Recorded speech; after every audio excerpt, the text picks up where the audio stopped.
l'avez vu dans le titre de cette vidéo, sans surprise, on se retrouve pour une petite pile à lire. Je vous préviens d'avance, le soleil ne fait qu'apparaître et disparaître. Je vais donc changer de colorimétrie tout au long de cette vidéo.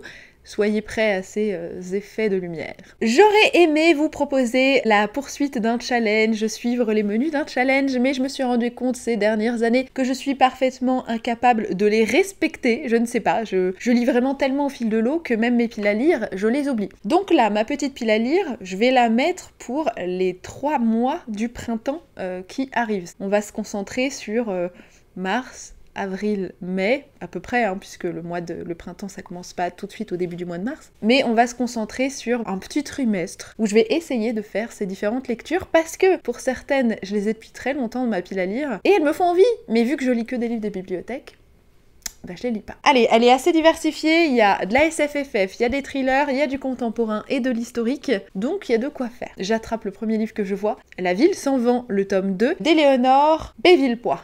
J'avais oublié son nom de famille, j'avais bien retenu le prénom.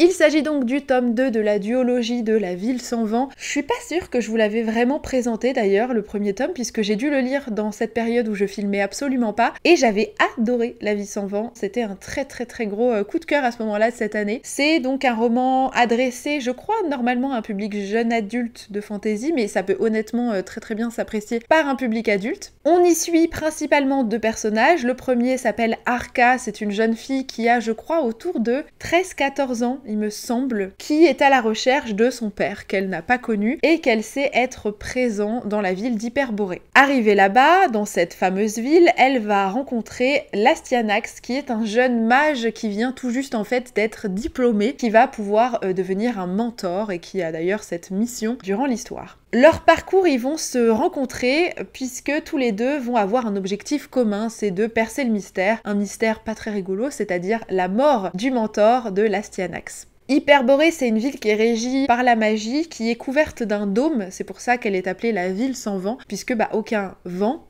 courant d'air ne peut la traverser puisqu'elle est protégée par ce dôme, elle est placée au milieu d'un espèce de désert de glace, et elle est aussi régie par différentes castes qui sont représentées par les différents niveaux de la ville, donc du niveau 1 jusqu'au niveau 7 je crois. Et pour gravir ces différents étages, eh bien il faut avoir un certain niveau de pouvoir ou d'études, d'éducation, et ainsi de suite. On va donc les suivre dans cette recherche d'information, qui est l'auteur du meurtre potentiel du mentor de l'Astyanax et qui est le père d'Arca. C'était hyper bien, j'ai trouvé ça bien rythmé, drôle, l'univers était bien foutu, j'ai passé un très bon moment. En plus, le premier tome se termine sur un peu un cliffhanger, tu vois, on a vraiment envie de savoir ce qui va se passer. Donc, j'ai très envie de lire le deuxième tome que j'ai acheté dans la foulée très vite d'ailleurs et que j'ai toujours pas lu. Je vais me pencher là-dessus assez vite, je pense, dans ces 3 mois et je ne pense pas mentir, j'espère que je le dirai vraiment dans ces 3 mois. On reste dans la SFFF avec un livre que j'avais trouvé en boîte à livres dont j'ai entendu des retours parfois assez mitigés, trêve de suspense.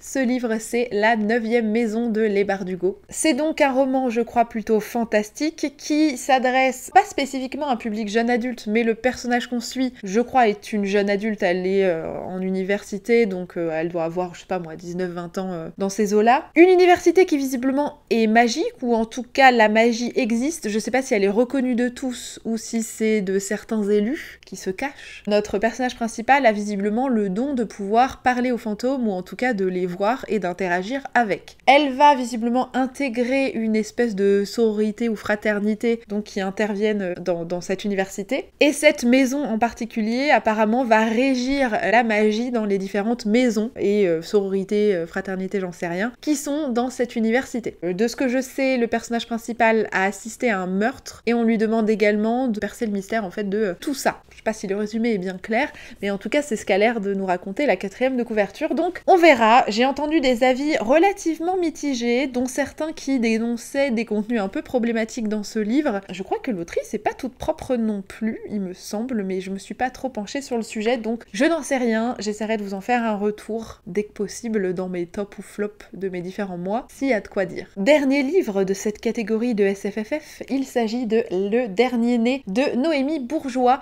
Alors, par avance, désolée pour ma couverture qui est un peu en mode soft touch et qui du coup est salissante. Si vous voyez des reflets un peu cracra, bah désolé, hein, je passerai une microfibre dessus plus tard, mais moi-même je suis la première gênée. Ce livre-là, donc c'est un roman, cette fois-ci de science-fiction, on est plutôt dans un univers dystopique, je sais pas s'il y a un côté post-apo non plus. L'histoire se situe en 2084, comme le titre le laisse peut-être entendre, vous devinerez que la population et les naissances sont régulées et parfaitement contrôlées. Dans cet univers, les femmes sont visiblement stérilisées au moment où elles deviennent pubères et n'ont donc plus la possibilité de devenir mères par leur propre décision. Pourquoi? Parce que visiblement il y a eu une surpopulation et ça a dû, je suppose, engendrer des catastrophes. Ils vont donc dans cet univers, quand je dis ils, j'imagine qu'il s'agit d'hommes, le patriarcat ça change pas forcément, choisir et décider qui seront celles qui sont appelées les porteuses et qui vont donc avoir la charge et la responsabilité d'être celles qui permettent à la population de continuer d'exister et à l'espèce humaine tout simplement de perdurer. Ces jeunes femmes doivent visiblement être irréprochables et dans ce livre-là on s'intéresse à une de ces porteuses qui visiblement c'est un peu le top du top des porteuses et dont le destin va être bouleversé. Je ne sais pas par quelle occasion, pourquoi. L'autrice me l'avait présenté en détail pendant les Imaginales puisque je l'avais acheté à cette occasion-là. Ça m'avait pas mal botté, en tout cas l'intro m'avait pas mal intéressée. J'ai un peu oublié toutes les subtilités de l'histoire et je sais qu'on rencontre plusieurs catégories de personnages dans ce récit-là. En soi, il a toutes les thématiques pour me plaire. J'espère qu'il sera bien traité puisque je pense qu'on aborde clairement la question du patriarcat, du féminisme, des violences faites aux femmes et ainsi de suite. Sujet de prédilection, vous le savez. Je suis curieuse de le lire et il traîne depuis donc le mois de mai 2022, si je dis pas de conneries, c'est ça. Précisément depuis le 22 mai dans ma pile à lire. On va éviter qu'il fête un anniversaire sans avoir été lu. On enchaîne avec une autre catégorie de livres que j'aime beaucoup lire, vous le savez aussi probablement si vous êtes là sur la chaîne depuis un moment. Il s'agit des thrillers. Et le premier thriller que j'ai envie de découvrir, il s'agit de Le Trophée de Gaea Scotters. Je sais que je prononce probablement mal le nom de cette autrice. C'est ma petite sœur qui me l'a offert pour Noël, je vous l'ai d'ailleurs présenté dans un book haul il y a quelques mois. Je sais qu'on y aborde le sujet de la chasse, au départ plutôt du braconnage, enfin en tout cas ce qui s'y apparente, puisque je pense qu'on est sur des phénomènes de chasse en boîte qui sont parfaitement horribles, avec un homme riche qui visiblement pour avoir un sursaut de vie, d'intérêt en tout cas dans la sienne, se dit que c'est pas mal de buter des animaux sauvages qui ne lui ont rien demandé. Bref, vous connaissez mon opinion sur la chasse. Et à qui on va faire une proposition assez spéciale, c'est de chasser d'autres types d'animaux. Alors moi je suppose très fort qu'il ne s'agit pas d'animaux mais d'êtres humains à ce moment-là, on verra, mais il va basculer dans un univers de chasse pas très légal. Ça a l'air mystérieux, je suis curieuse de le lire et c'est ma petite sœur qui me l'a offert donc j'ai envie de le découvrir. Autre livre qui traîne depuis un petit moment dans la pile à lire et lui je pense que ça doit faire presque un an parce que je l'avais acheté pendant les quais du polar. En 2022. Il s'agit de Tout ce qui est à toi brûlera de Will Lynn. Je l'avais acheté sous les conseils de Flo, qui, si tu passes par là, je te fais un gros coucou, je mettrai le lien de la chaîne en barre d'infos, qui d'ailleurs peut être lu dans le cadre de Mars au féminin, qu'elle mène tous les ans depuis un petit moment, qui nous raconte dans le cadre d'un thriller l'histoire clairement, je pense, de violence conjugale, thématique récurrente, vous le savez, puisque on va suivre le parcours d'une jeune femme qui vient d'Asie, je ne sais plus de quel pays, elle est ramenée en Angleterre par un homme, je crois dans le cadre d'une relation amoureuse au départ, donc peut-être une relation qui se noue dans son pays à elle, pendant que lui est en vacances, j'en sais rien. Mais en tout cas, le fait est qu'elle arrive en Angleterre et que la relation qu'elle pensait vivre visiblement, eh bien, n'est pas tout à fait exactement le cas quand elle arrive en Angleterre. Je crois qu'elle est plus ou moins séquestrée, elle vit pas un quotidien très chouette, elle va visiblement être aidée par une autre femme, je sais pas si c'est une voisine, une amie, enfin une inconnue, qui va l'aider à se sortir de cette situation. En tout cas, c'est ce que le résumé laisse entendre. Clairement, je pense que la relation des violences dans le couple sont largement abordées. Si c'est le cas, j'espère qu'elles sont bien traitées. Ce qui est à peu près sûr, c'est que, étant un thriller, ça n'a pas vocation à les banaliser. C'est déjà ça. Après, ça n'empêche rien parfois, malheureusement. Le fait est que c'est un sujet qui m'intéresse. J'en ai entendu de très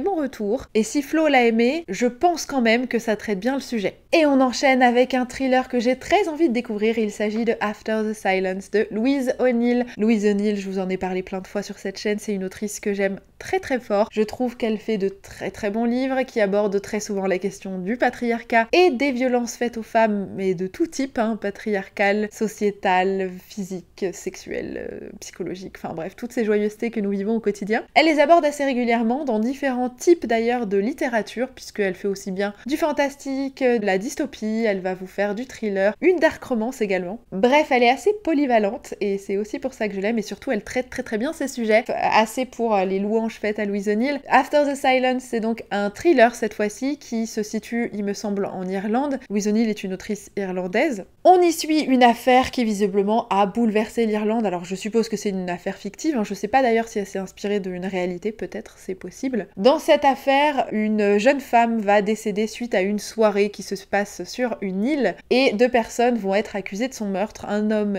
et une femme. Cette affaire, elle va être plus ou moins couverte par la police, en tout cas mise sous silence pendant un moment, ce qui va forcément intriguer les gens puisqu'on se demande ce que cette personne a vécu, quelle tragédie éventuellement elle a vécu avant de mourir. Et un jour, 10 ans plus tard, un documentaire est produit sur le sujet, documentaire qui va visiblement lever le voile sur ce mystère et toutes les thématiques et problématiques qui vont avoir été évoquées à ce moment-là. Est-ce qu'on y parle de violences faites aux femmes? Je n'en sais rien. Connaissant Louise O'Neill, c'est fort probable. Je suis donc très curieuse. Et peut-être que ça n'a rien à voir, mais que je serai agréablement surprise quand même. On enchaîne avec les 2 derniers livres de cette petite pile à lire. Enfin, petite, c'est déjà pas mal, hein, sachant que je sais que les livres de bibliothèque, je les lis plus que les miens, la tragédie. Il s'agit donc d'un roman historique qui s'appelle La petite fille du passage Ronce d'Esther Seno et d'Isabelle Ernaud. Alors, c'est plus qu'un roman historique, hein, on est clairement sur de la biographie, en fait, puisque on est sur un témoignage, clairement évoquant la Shoah, la déportation, les violences antisémites faites pendant la Seconde Guerre mondiale. Puisque c'est l'histoire d'Esther Seno qui nous raconte comment elle a vécu la Seconde Guerre mondiale, sa déportation, et je suppose toutes les horreurs qu'elle a traversées à ce moment-là. Donc forcément, c'est un livre qui me semble essentiel, on est clairement sur du devoir de mémoire, on est sur un témoignage précieux également, puisque les survivants de cette époque, malheureusement, hein, les années passent et ils décèdent également, donc leurs témoignages sont plus que précieux pour continuer à se rappeler de ce qui a été fait et de ce qu'on ne doit pas reproduire et qui malheureusement se reproduit par les temps qui courent. Je vais pas vous faire un discours et un déblatéré politique, mais pour moi on est clairement sur une période qui ressemble à l'après-Seconde Guerre mondiale, avec des phénomènes de violence, de rejet de population et de religion. Cette fois-ci, c'est pas la religion juive principalement visée, c'est malheureusement l'islam et les personnes musulmanes qui sont clairement visées et qui subissent exactement le même type de violence, de discrimination et de méconnaissance d'ailleurs, parce qu'on les rejette pour des motifs souvent parfaitement cons et une ignorance crasse, et on les accuse de tous les maux, et ça me blesse profondément. Et je pourrais en parler pendant des heures, mais c'est pas le sujet de cette vidéo. Rappelons-nous que l'histoire, elle se répète, et que faudrait peut-être s'éduquer plutôt que foncer droit dans le mur. Comme un philosophe l'avait dit précédemment, aimez-vous les uns les autres, bordel de merde, les inconnus. Ouais, enfant des années 90, qu'est-ce que tu veux? Dernier livre de cette pile à lire, il s'agit de Idol de Louise O'Neill, là encore, puisque 2 des livres de Louise O'Neill m'ont été offerts pour Noël. Celui-ci, on est sur un contemporain et on va suivre le parcours d'une jeune femme qui est une influenceuse visiblement, je sais pas sur quel média social, mais peu importe. Cette femme, elle a beaucoup d'influence, notamment auprès des jeunes femmes. Elle va un jour décider de publier un essai qui parle de sa découverte de la sexualité. Elle y raconte une histoire qu'elle a vécue avec une autre jeune femme. À la publication de ce livre, alors le livre a du succès, mais l'autre jeune femme concernée par cet essai, elle va le découvrir une histoire qu'elle n'a absolument pas vécue de ce point de vue-là, et qui pour elle n'était pas une découverte de la sexualité, mais je suppose plutôt une violence sexuelle. C'est ce que le résumé laisse entendre, et je suppose donc que le livre va aborder ce sujet-là également. Comme je vous l'ai dit, Louise O'Neill, c'est un peu son cheval de bataille, et elle le traite généralement très bien. Donc je suis curieuse, là encore, de le lire. Et je pense que ça me plaira de toute façon. Voilà pour cette petite pile à lire, pour cette petite vidéo qui, je l'espère, vous sera inspirante, vous donnera peut-être envie de découvrir également ces livres-là. Je vous proposerai pas de lecture commune, parce que je suis absolument pas régulière sur ce type de choses. Je suis pas non plus une grande fan des lectures communes, j'arrive pas à m'y plier, je suis trop électron libre pour ça. J'ai pas la discipline en fait, hein, c'est tout. En tout cas, si vous les avez lus, vous n'hésitez pas à me dire ce que vous en avez pensé. Si vous avez de chouettes recommandations également à faire pour le printemps ou peu importe d'ailleurs, n'hésitez pas à me les proposer. En attendant, comme d'habitude, je vous souhaite une très bonne journée, une bonne soirée, un bon goûter, et je vous dis à très bientôt dans une prochaine vidéo. Salut!